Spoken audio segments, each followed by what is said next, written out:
А ее вот Махапрабху сам изложил в плане, ну, кто-то записал под его диктовку, или он прям своей рукой это написал? Сам. Или считается, что сам? The question about Shikshashtaka, who was the author, Mahaprabhu or someone else? Or did he write it with his own hand? Yes, Mahaprabhu was the author, and he had written this mantra.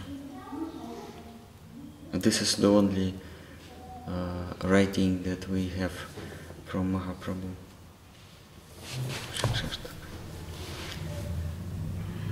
Очень такой стиль, ведь, ну, сначала начинается один размер строфы, а потом как будто какие-то внутренние переживания совсем по-другому, то есть во времени это все растянуто. Не такой прям вот задуман стих написал, а вот один как бы начал писать, а потом уже совсем все по-разному получилось. Says that Shikshashtaka 8 verses have different meters, or poetical meters. Mahaprabhu was the expert in Sanskrit literature. He was the real Jnani. He knew Vedas by heart, and he was so learned that at age of 16 he had his own school. He had the professor in his own school. So he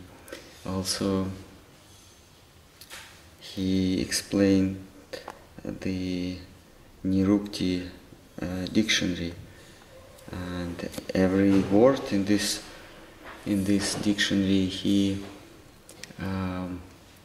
ascribed to every word. He ascribed the meaning of Krishna, saying that Krishna, the meaning Krishna is everywhere in everything that we observe. Beyond, we can derive meaning Krishna. So for him it was not difficult to write poetry in different poetical meters, because he was teacher of poetry also. So Krishna tells Arjuna. First, Arjuna asked him, what is the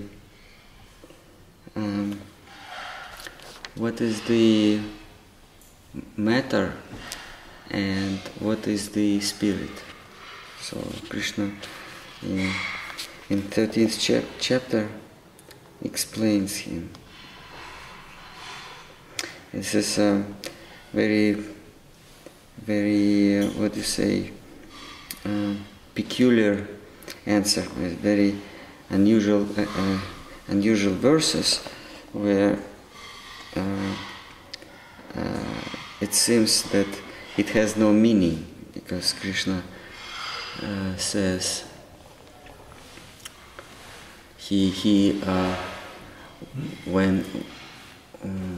when describing material nature, he counts such objects as sound, earth, fire, senses, and then he adds to that category, he adds anger. He adds also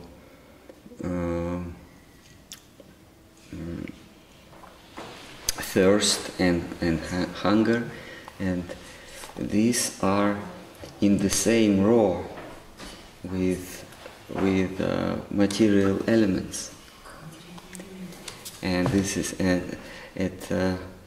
if we think it deeper, then it may perplex us. How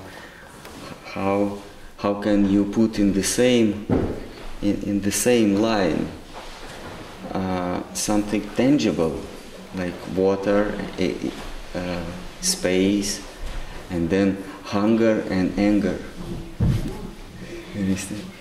And actually, this is true. So Krishna says that the matter, the material nature, it is only the state of consciousness. So what we think of material objects, this is only different states of our consciousness. So we can understand that hunger is a certain state of consciousness. It's state of my consciousness. Hunger or happiness or grief. This is obviously we all accustomed to think that this is a state of consciousness. But how earth and fire can be a state of my consciousness? This is very, very unusual. And actually this is true. Fire and earth is really state of consciousness. When I observe something, it is not that I observe something, but I put myself in certain state of consciousness. And in this consciousness, what I perceive, in this state of consciousness, what I perceive, we may call fire, or we may call earth. So this is very interesting. It's actually, Krishna explained this in 13th chapter. So he says, ether, air, fire, water, and earth, ego, intelligence, unmanifested matter. And unmanifested matter, it's a pure state of energy. Energy which has no form. This is all energy, but it in our senses it takes some form. But it is called primary state of energy, which has no form. So unmanifest material nature. This is what it is. Then 10 senses, mind, and 5 object of senses. Likes, dislikes, happiness, unhappiness, the aggregate, consciousness and determinations, these are all summarily known as field and its transformation. The field means the field of action, something that I observe and something that I transform. Actually, the Jiva soul is known as Kshetragya, one who knows Kshetra. But when Jiva thinks, assumes that he can transform something, this is called Maya. Then he immediately falls into state of illusion. Because Jiva can only observe, can only register in his consciousness the transformation. But when Jiva thinks, oh, this is me who transformed the state of matter, this is called Maya, because it is not truth. So this is what we say interesting, that Krishna calls material or calls material world as field, and in this field he puts mind and 5 objects, which is sound, surface, and smell, and then he says likes, dislikes, happiness, unhappiness. Actually, this is all happiness, unhappiness, likes and dislikes.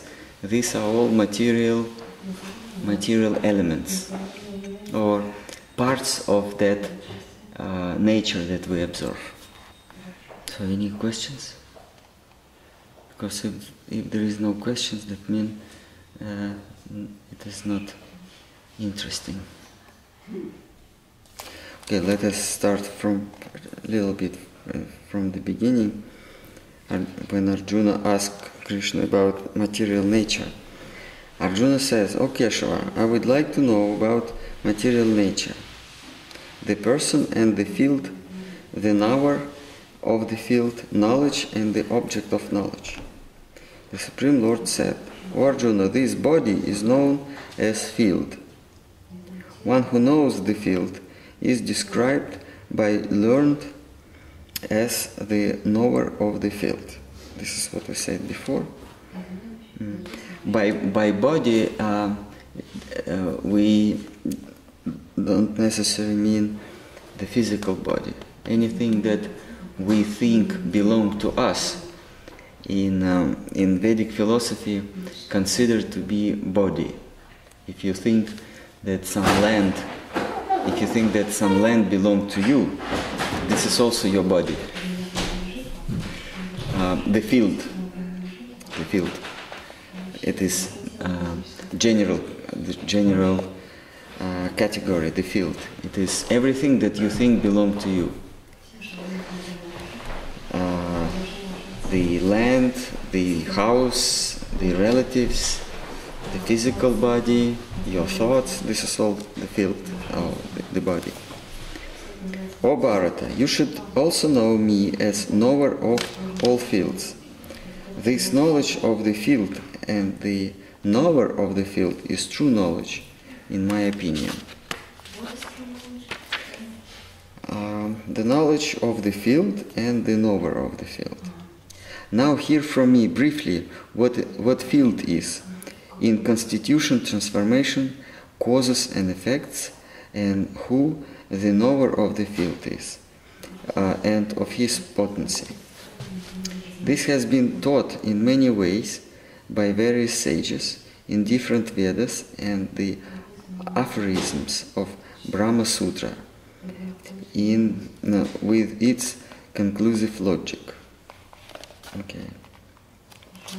So again we read 5 primary elements: ether, air, fire, water and earth, ego, intelligence and the unmanifest material nature, 10 senses, the mind, the 5 objects of senses, likes, dislikes, happiness, unhappiness, the aggregate, consciousness and determination. All these are summarily known as the field and its transformations. Desirelessness of honor, pridelessness, non-violence, forbearance, honesty, service to the master, purity, stability, self-control, detachment from the objects of senses, absence of egoism, awareness of the miseries of birth, disease, old age and death, worldly detachment, absence of doting on children, wife, home, etc., constant equanimity in desirable or undesirable circumstances, undeviating pure devotion to me, residing in solitary place, indifference to mundane association, constantly in self-knowledge, and the vision of goal of true knowledge. All these qualities have been said to be knowledge. Anything contrary to this are considered ignorance. Now I shall describe the object of knowledge, realizing which one attains the nectar of life. Resting in me, it is known as Brahman, eternal, neither being nor not being. Everything are his hands and feet, everywhere are his eyes, heads, mouths and ears. He pervades the entire universe. So in this verse, Krishna says that Brahman. Brahman means the unperishable, the single existence, or true being, something that never stops its existence. This is called Brahman. So Krishna says that the object of knowledge, or anything valuable to know about, is only Brahman. Everything else is not worth of being known. That means that if we know something that will perish, will stop to exist after a certain time, that means we don't know anything. The knowledge is only when we call knowledge something that we put into the eternal. If we know something non-eternal, then it is not knowledge at all. So Krishna says here, and these eternal objects of knowledge are different. First of all, this is ourself. Ourself is eternal. That means to know myself is knowledge. Then there is the super soul, or common soul for all that exist. This is also, to know that super soul is also knowledge. So this is what Krishna says in this verse. Если вернуться к тому, что вы говорили, что душа может только регистрироваться, трансформировать, то получается, но она же как бы регистрирует изменения своего сознания, получается, она из него как бы трансформирует или нет? То есть не только регистрирует, а изменение сознания тоже меняется, получается, она трансформирует свое видение. Да, душа, она наблюдает за изменением своего сознания. Она не изменяет его. Она регистрирует, да. Но не как бы не трансформирует. Но она же изменяется сознание. Сознание меняется, душа нет. Ум, под сознанием ум имеется. Ум меняется, но душа не меняется. Она меняет свое состояние, то есть она меняется. In English. The question is about if the soul, Jiva soul, can only observe, but if he observes changes, and these changes are his changes, that means he also change himself. But I say that the soul, in his initial state, only observes, but he produces mind, and mind has one characteristic: mind can change. So when the soul observes the changes of his mind, he thinks that he also changes. But can he influence all these changes of his own mind? Yes, by putting himself in certain strata, in certain states or gunas, he can change state of mind. But we cannot say that he is changing it by himself. You may say that he changed himself, but actually he only observes. It is like, it depends on when we drive the car. Like, if we look outside the windshield, if we look outside the car, we think that we drive. We think that we change our position. But when we concentrate on the steering wheel and we don't see what is outside the car, then immediately we realize that we only sit. So this is only the question of where we put our consciousness in. If we put our consciousness outside, then we may say that we change, or we move, or we acquire, or we lose things going on, like outside the car. But when we concentrate inside ourselves, we draw attention to ourselves in the heart. Then we don't see the changes of gunas. We only see ourselves. And if we're able to concentrate more and more on ourselves, then finally we will see the light. Because we can see only anything that we can see in light of some source of light. And when we take away our attention from ourselves and change it to the source of life, then we will see the super soul, the united soul that pervades everything, the common soul, soul of all life, soul of all living beings. But this is next step. But whether we change or we move or we stand still depends only on where we direct our consciousness, our attention, like in the car.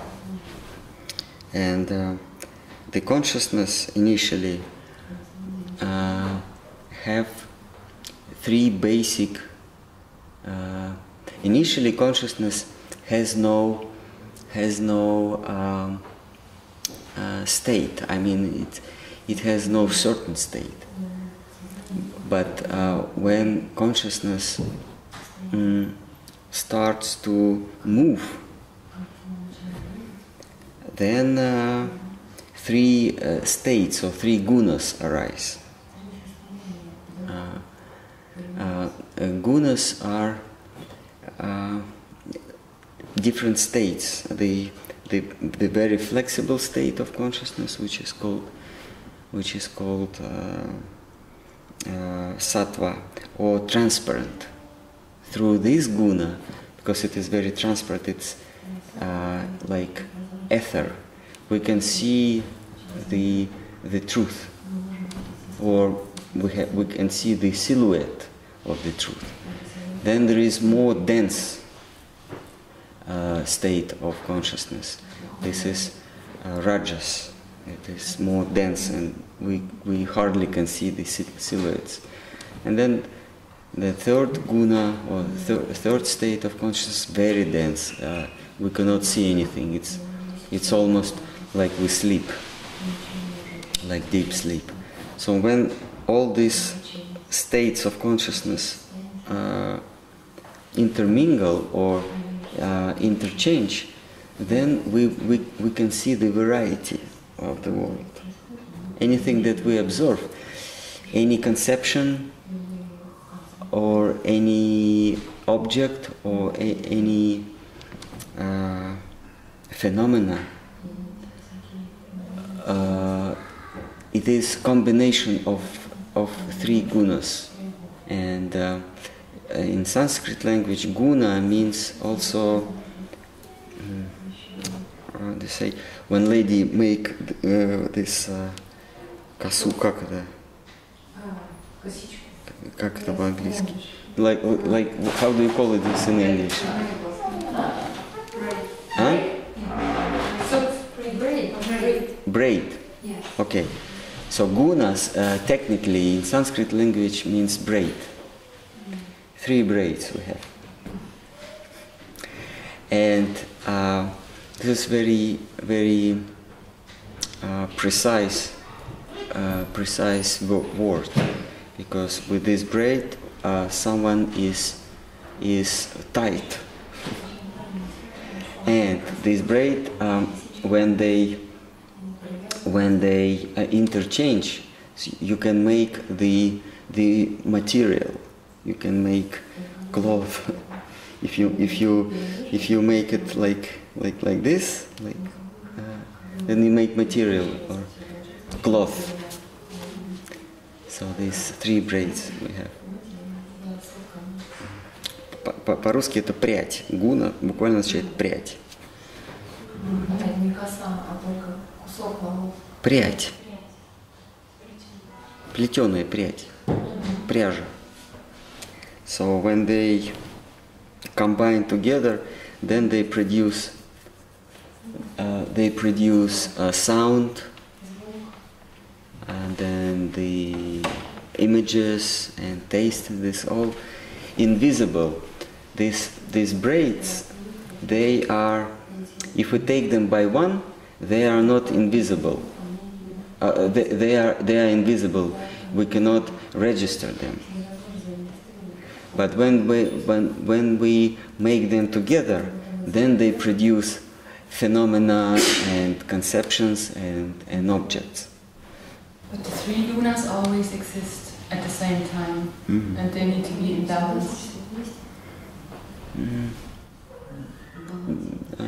No, not need. It's just fact of life. Three gunas, they exist, and they tie us up, because they make objects, and we become attached to these objects. But actually we are attached not to the objects, we are attached to the state of mind.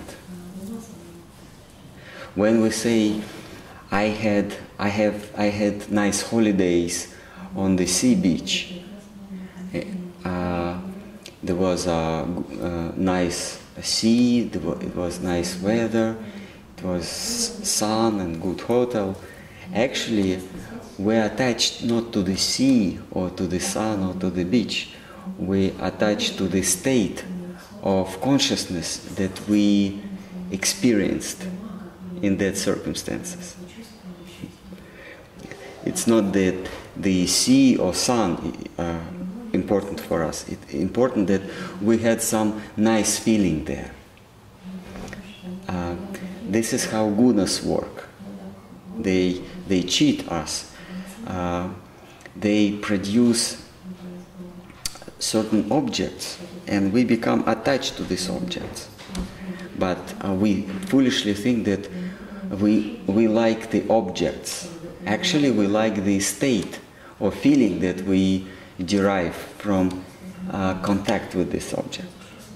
So once we realize that the peace of mind, or let's say happiness, is not a quality of the objects. The objects that do not produce good feelings to us. Good feelings are produced from within, from the state of me. Then we become not attached to objects. Because objects and feelings have nothing to do. They're not attached. They're not. One does not produce another. So this is why Krishna says that everything that you need, the feeling of happiness, it is within you. You can be the source of well-being, of your own well-being. It is within you. The good weather is not outside, it is within you. So Krishna says in Bhagavad Gita, in many verses, he says that the soul, or you, is self-sufficient. Они не мешают. Шум не там, шум здесь. The noise is not outside, the noise is here. Why the same sound within all the heads? Every head produces sound. I hear the same one. Before you went to pacify them, I didn't hear them.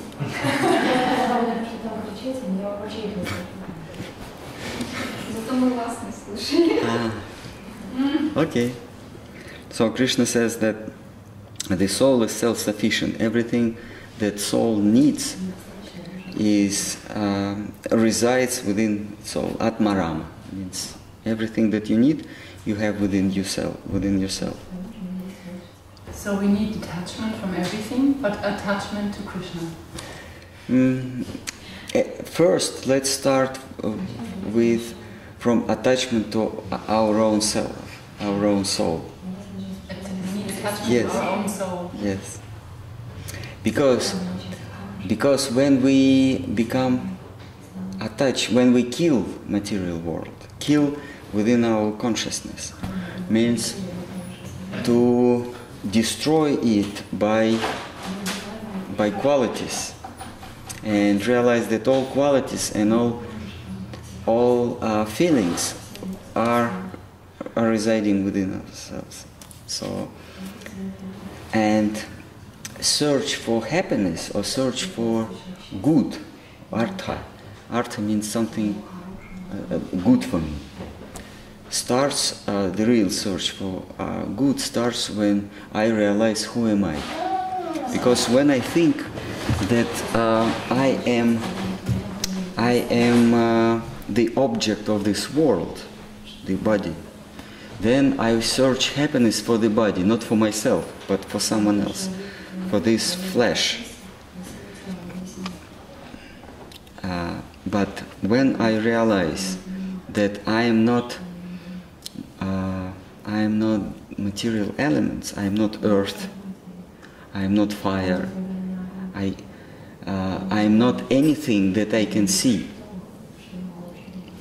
This is the symptom of knowledge, to realize that anything that I can see, anything that I can think of is not me, because I cannot think of myself,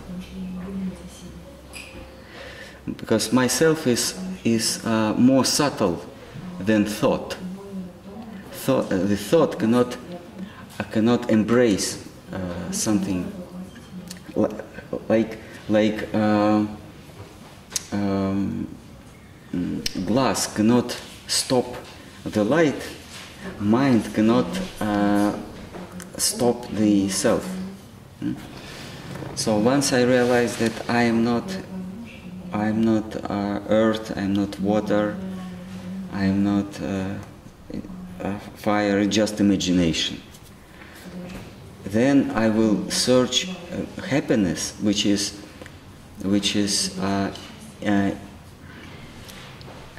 in philosophy it's called immanent.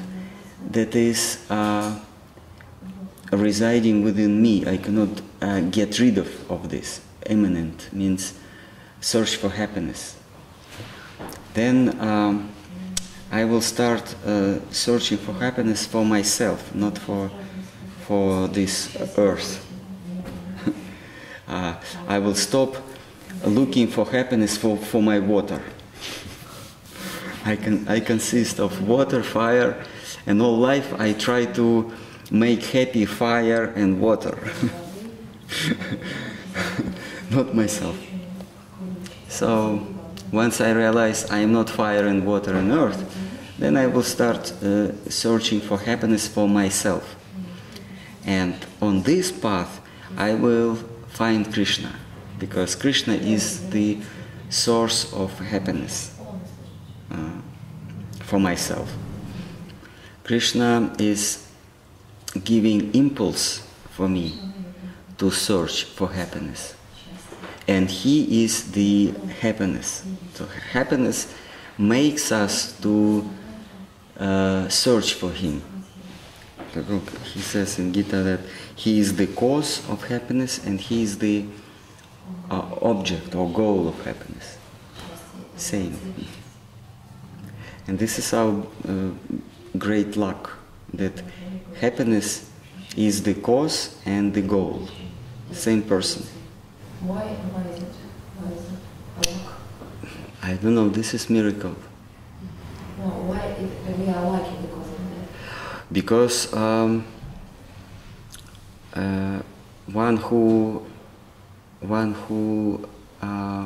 invites us to be happy, and happiness is the same. We don't have to divide ourselves.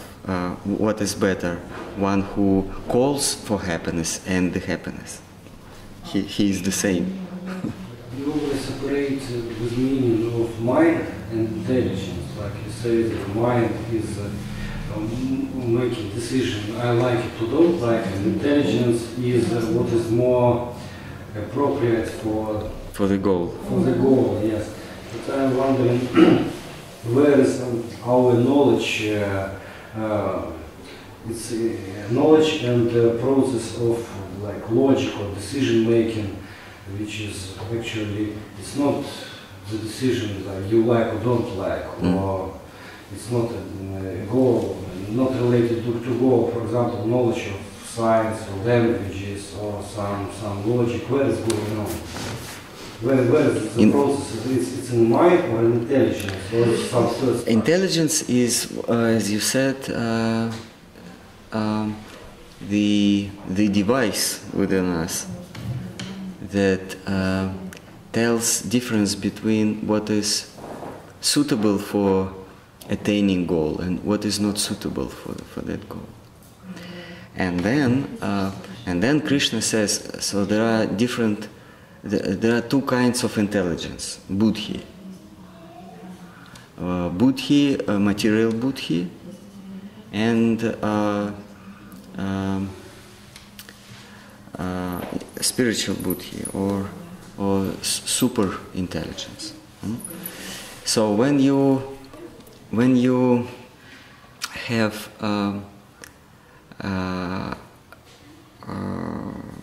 temporary goal, some goal that will cease to exist after some time, and you intelligently go for this goal, then it is called material intelligence. It is not real intelligence. Or like, okay, you have the goal to become a general in the army. So anything that helps you to become that general is known as intelligence. Every step that makes you closer to your goal is intelligent step. And every step that takes you away from that goal is called non-intelligent. Okay? But that goal, when you become a big general or big politician or big writer or anything big in this material world, that goal will cease to be, will stop to exist after some time, and you will lose everything. That means it is not really intelligent. But when your goal is something eternal, that when you acquire that, when you attain that, you will never lose it, then everything that makes you closer to this goal is called real intelligent, vibhuti, real intelligence. So there's two kinds of intelligence. То есть вот именно сам процесс рассуждения, логика, там, озарение. Озарение другое. Это вот к чему относится? Вот, само знание, какие-то науки, которые мы изучаем, языки учим, когда мы там логически... Okay, learning sciences. When you learn this to attain something that will stop to exist after some time, this is called ignorance. Though it may be within certain scope, it may be very intelligent. Like when children play, they have their own money. Like sometimes they call money the corks the cups of the bottles, of the cups of beer bottles. So within themselves they say, okay, let us call this money, and who will collect more this beer cups, he is called rich. He becomes more rich. And we adults, we know that this is all stupid. Though within their game, one may be more intelligent and less intelligent. One who acquainted more these corks, he is more intelligent. But for us, it has no value. So in this material world, we also acquire these beer corks, but we call it in different names. We call it diploma of professor of university. It is of the same category when children say, okay, now you have Budweiser title. One who has Budweiser or whatever, Singa, whatever beer is there, he is more, he has better position. So in this world also, you are a professor of university, or you are the scientist, or you are the president of this country. These are all corks. And to acquire that position, you need to be very intelligent. But actually, if we look at this game from eternal point of view, we will see this is all stupid. This has no value. All these diplomas and names and titles and fame and material position, it has no value. Is thinking artificial? What? Artificial. Artificial. Ist Denken eine Form von künstlicher Intelligenz? Is thinking a form of artificial intelligence? Is thinking? I don't. Yeah, I understand. I don't really understand. I mean, just combination of words that have no meaning to me so far. I'm sorry. Thinking is thinking. Thinking, the process of thinking is the process of producing images. Images, we produce two categories or two kinds of images in our mind. One kind of images that we afraid of. We try to run away because we don't want that, because our position will become weaker if we acquire that. And another kind of objects we try to perish. We try to acquire. One kind of objects we try to run away or derive, and one kind of objects we want to acquire. And we produce this.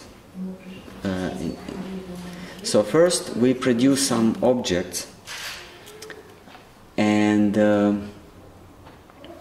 when we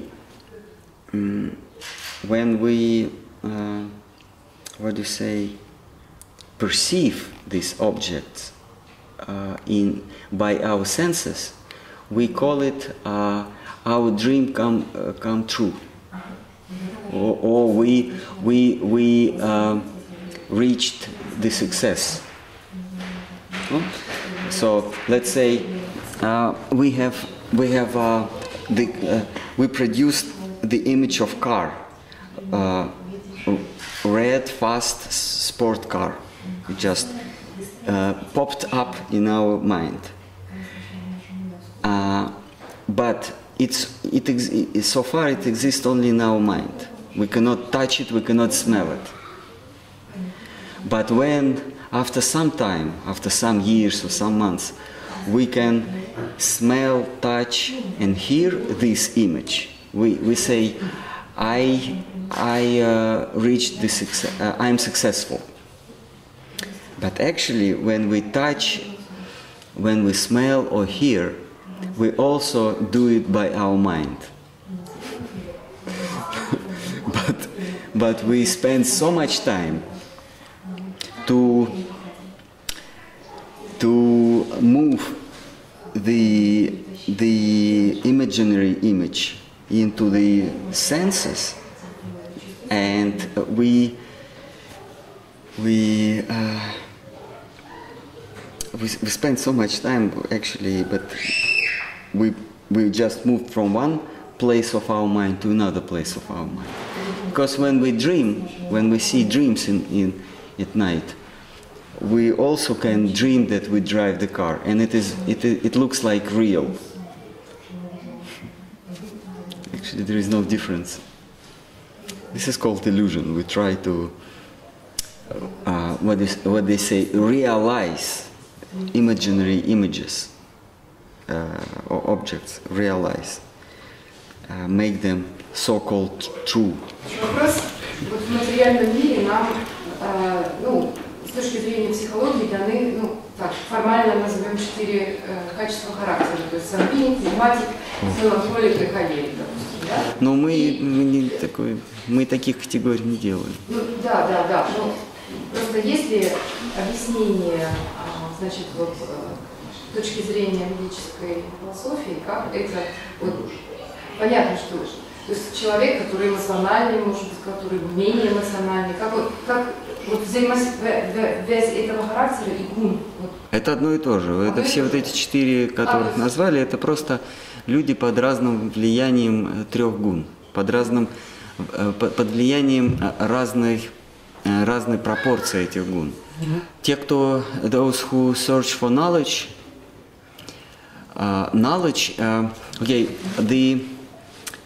the phala or fruits of material world, they, as we always say, they are different, and they are divided by the time of their existence. So the most durable fruit of material world is knowledge. Knowledge lasts longer than anything else. So those who search for knowledge, those who search for very long-lasting fruit or result, they are within a mode of goodness. Anyone who wants to acquire something that lasts long, he, by definition, is in mode of goodness. He is more pacified, he is more peaceful, he can see things. He does not run after things that last very short time. Okay, so they are in mode of goodness.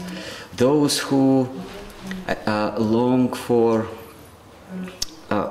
less lasting object, which is power, they are in mode of passion.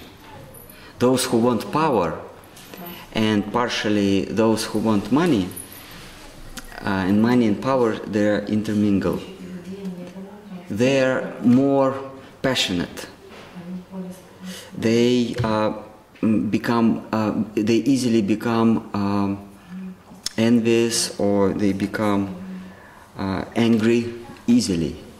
Those who search for knowledge, or what to speak of those who acquired knowledge, they not easily become angry, because you cannot take knowledge from them. If I have some knowledge and I give knowledge to you, I don't lose it. But if I have power and I give power to you, then I lose it, or money. This is why those who want power or money, they very they're very concerned. They're always concerned. They always try to not to lose the power. Those who have knowledge, they're not afraid of losing, because you cannot take knowledge from them. So knowledge, power, money, and health or strong body. They are Shudras. Those who have muscle body, they are Shudras, because Shudras for their being, for their existence, they need strong body, because they work hard. Shudras, they work hard. This is the means of their existence. To continue their existence, they need strong body. So for them, it is very important. And this is very short-lasting, very short-lasting fruit of material world. What is shorter, money or body? Body. Body shorter? Body shorter, money more, power is more, and knowledge is knowledge or wisdom. So when you say there are four categories of psychology, or what they say, psychological types of people, sanguinic, choleric, what is choleric, sanguinic, then phlegmatic, and melancholic. So these are all, yes, actually these categories, these are all those who are under influence of sattva, rajas mixed with sattva, then rajas mixed with tamas, and pure tamas. So these are four categories. But all three of them has a principle to have. All Yeah. three. Sattva and tamas and rajas. Yes, they all, of course. In one person. Yes, of course. More than that, in one person it is not possible to have one. It is always mixture. No, it's always mixture. Krishna, in Bhagavad Gita, Krishna says in chapter 3 Gunas of material nature, he says, they are always present all three present in one person. Sometimes prevail, one prevail and suppress two others, then another, but they're always together. And is it possible to change the dominance? Yes. By the agents of influence? Yes, by agents of influence, as we said this morning. You put yourself forcibly in certain atmosphere. You make yourself to be in certain atmosphere, and this atmosphere will change yourself.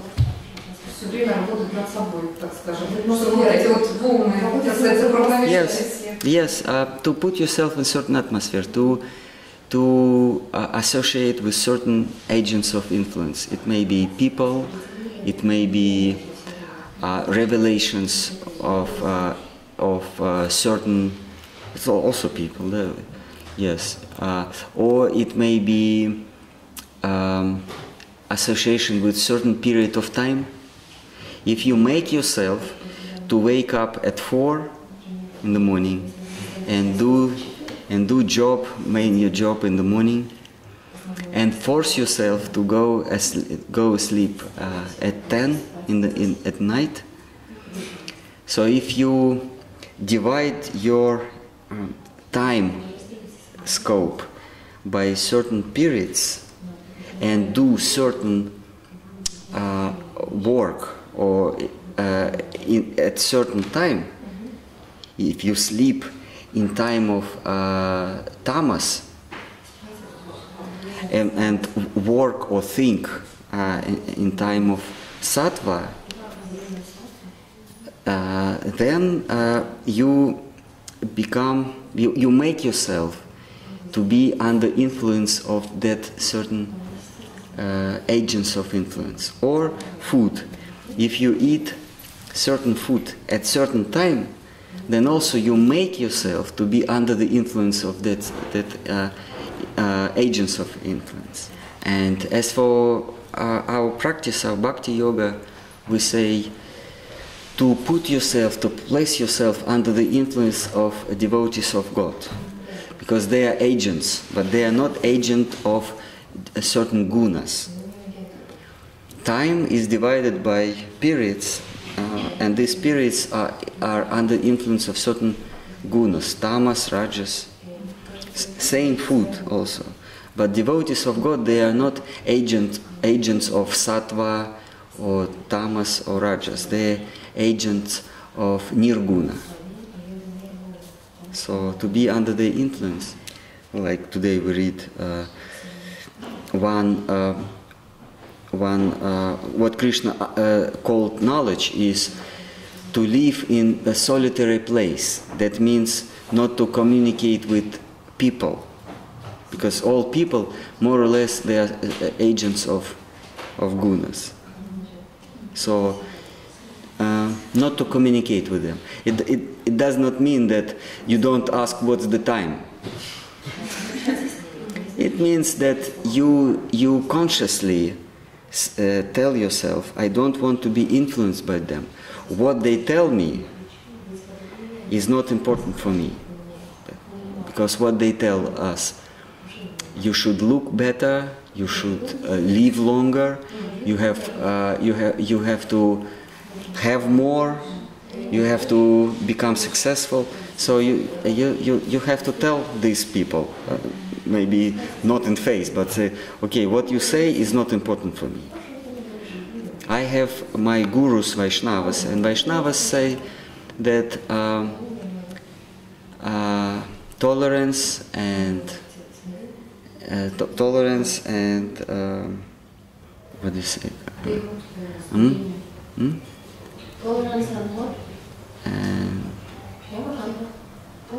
what Mahaprabhu? I forgot this English word. Humility, tolerance.